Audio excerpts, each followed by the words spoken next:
What's up, everybody? Shauna D. Man here, and welcome back to the channel. Hope you guys are doing great. Hope you guys are having yourselves a great week. We are back with another episode of the Auburn podcast for the Auburn podcast channel for this year. So, a lot of things to get into. First and foremost, since basically not much is going to be going on with the exception of transfer portal based stuff.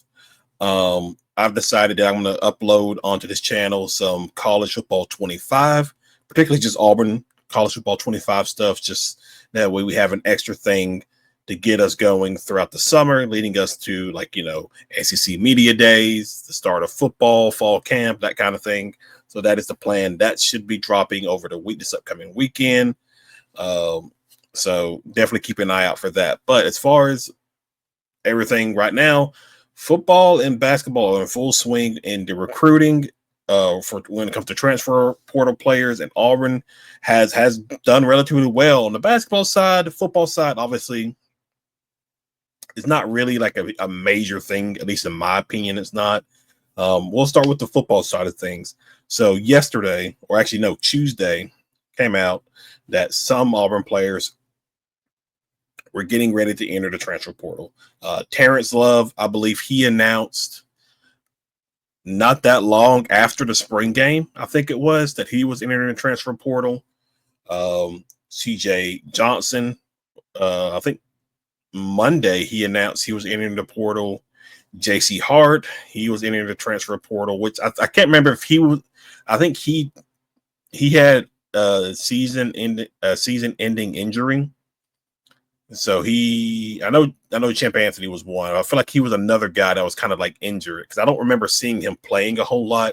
Now I could be wrong about that, so don't hold me to that. Braden Joyner, who started at least 6 games last season for Auburn, he has entered the transfer portal as well. And then I think a backup punter or backup kicker, one of the two, has also said they're going to be entering the transfer portal. So nothing really major. Obviously, you knew Auburn was probably going to lose some guys, but let's be honest. Like from what it sounded like with the A-Day. Now, if it was a regular A-Day scrimmage, I would have gone. But since a lot of college football is changing their formats, they're not really doing scrimmages like that anymore, I decided not to go. But from everything I saw with clips and read and talked with people, it sounded like it was, some of these young freshmen that came in are really doing well, like Aquan Fagans, Eric Winters, Elijah Melendez. Like some of these guys, these guys are like probably they're jumping people, which is a good thing because that means you are nailing your evaluation of these players when you're recruiting them, whether it's high school or JUCO or transfer portal. Now, as far as like the football side of things, I don't know if there's much you really need to add from the portal. I think probably a linebacker, at least a veteran linebacker, because you'll be going into the 2025 season with DeMarcus Riddick, Robert Woodyard, Elijah Melendez, Xavier Atkinson, Joe Phillips. I think Bryce Dees. I think he's a linebacker, or at least they moved him to linebacker. So you gotta want a veteran guy at least in that position, at least like a 1-year rental in the linebacker position. That would be relatively nice, like a Dorian Mausi.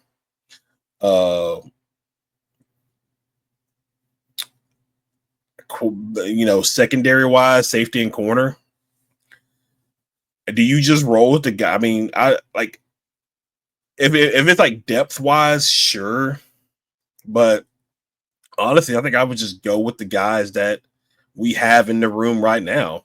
Now, obviously, if you need somebody for depth, that's completely understandable. I have no problem with that. But Caleb Harris, Sylvester Smith, Jay Crawford, Kayan Lee, Champ Anthony, he's coming back off an injury. Blake Woodby sounds like he's been balling at the corner position.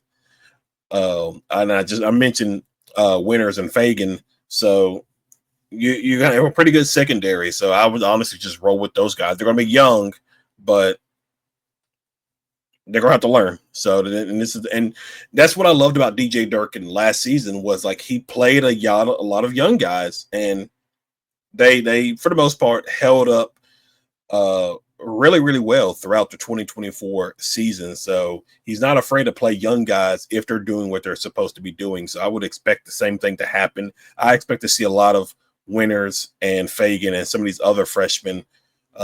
If they continue to improve and do the things that the coaching staff asked of them, they're definitely going to get on the field this upcoming season for sure. And I'll be curious to see how things shape out in fall camp, because a lot of them will probably, depending on the position, a lot of them are being a two deep. So we definitely going to see a good bit of those.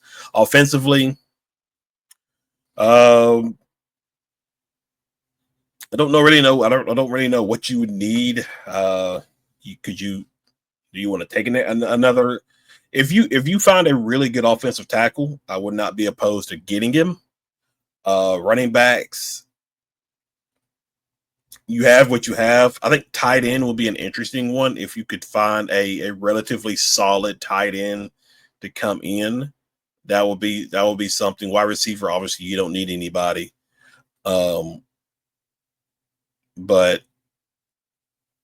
I think tight end and offensive line.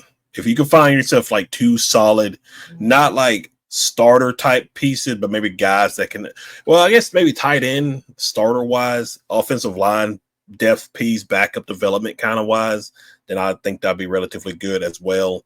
But overall, I don't really think there's much. There's very little that the entire football side of things need when it comes to the transfer portal. Maybe another defensive lineman or two. That would be something. An extra linebacker. I don't really know if you need any more cornerbacks or safeties, unless you find one that you really, really like and that's really, really solid. Then obviously, bring them in. Offensively, tight end, maybe an extra offensive lineman. So those are really kind of the only things off football wise that I could potentially see. Now, again, at the time of the recording, somebody else probably could have entered a transfer portal. There's no telling. So who knows? We'll have to just wait and see. But I feel relatively good at Auburn is going to keep the majority of the people that are more than likely going to contribute this upcoming 2025 season. Now on to the basketball side of things. Auburn has got themselves a back-to-back pair of players. Keyshawn Murphy from Mississippi State. He committed to Auburn Tuesday, I believe it was. He committed Tuesday. And then Auburn picked up the 7-footer from Butler, Apukum. I can't pronounce. I'll have plenty of time to learn his name. He's the JUCO one, the 7-foot JUCO one from Butler. He's probably going to be. I would think he's probably going to be more of a bench player and a developmental, because apparently he's a freshman. I didn't know that. Last year was his first year playing, so I would kind of expect him to be developmental bench piece that can help out and spell whoever the center is going to be. Because now if we're looking at the roster, so if all things fall into place, got your starting five would probably be Todd Pettifer, Chad Baker-Mazara, Keyshawn Hall, Keyshawn Murphy, and then if you can find a starting center, that'll be your five right there. Now, obviously, Murphy could play a little bit of center. I think he did that for Mississippi State last year, but I think Auburn may want to do things a little bit differently. And then I think they're still looking for another guard, whether that's for like coming off the bench or being a starter. I don't really know. I think Justin Hokanson mentioned that Auburn was looking at what was his name? His last name's Overton. He was on Texas Tech squad last season. That's a guy that Auburn could potentially have coming in for a visit at some point this weekend. That remains to be seen. But overall, I think Bruce Pearl and his staff has done a really good job at identifying the targets that they want, getting them signed. So the roster, it's almost complete. I think they have maybe like 3 scholarships left to offer, and I would expect them to use at least 2 of those and keep one in reserve. I've mentioned it before. I think Bruce likes to do that sometimes, kind of like reward a walk on. And hopefully the goal is, because what you also want to hope is like the freshman that you got coming in, because you already got Bashir, he signed, Keyshawn Hall signed, everybody else is going to sign, obviously later on, or in the coming days. With your 3 freshmen, you hope that they'll be ready to go by the season to contribute, because Bruce, and I talked about this in a Discord I'm in, where because Bruce typically runs at least 9-10 guys at times. I mean, he was playing what was his name? I forgot his name. He was a walk-on, but I can't remember his name. But so I wonder if Bruce is going to go back to that kind of 10-man rotation. Because a part of it is too is like I want the bench to be able to produce a lot more than what they did, at least going down the stretch where all you had was the Hod coming off the bench and Cheney coming off the bench, and that was it. And if those two didn't give you points, it kind of hurt the team as a whole, because if 1 or 2 of your guys in the starting 5 is struggling and then your bench doesn't give you much, that's just a little bit of a headache to have to deal with. But I've seen people talk about the roster, and it looks like that Auburn may be going a little bit more up tempo. I don't know. I don't think Auburn will be as good. Now, I say this, but I don't think Auburn will be as good defensively as they was this past season. But I do think offensively they'll probably take a step forward, because it looks like everybody.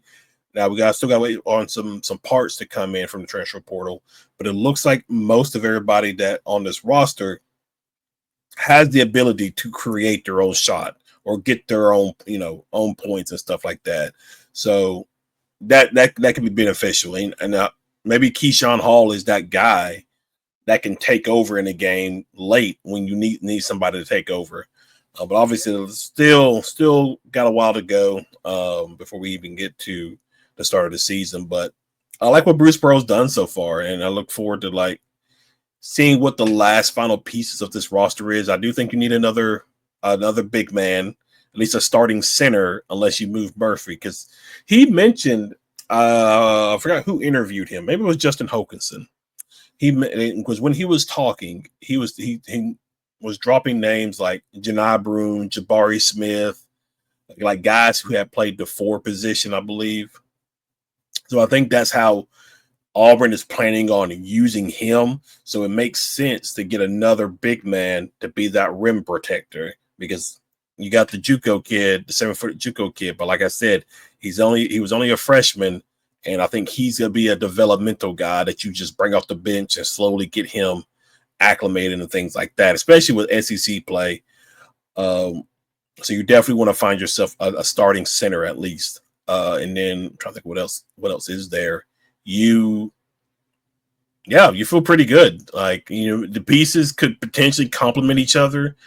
Obviously I would love if they had the opportunity to do an overseas trip like they did a couple of years ago to Israel, to kind of get that team bonding and stuff like that. But I don't think Auburn is doing a trip like that this year. So other than, the practices and stuff like that, we're not really going to see this team in action until the start of the season with their exhibition game of whoever that is. I don't really know who the first opponent for Auburn's going to be anyway.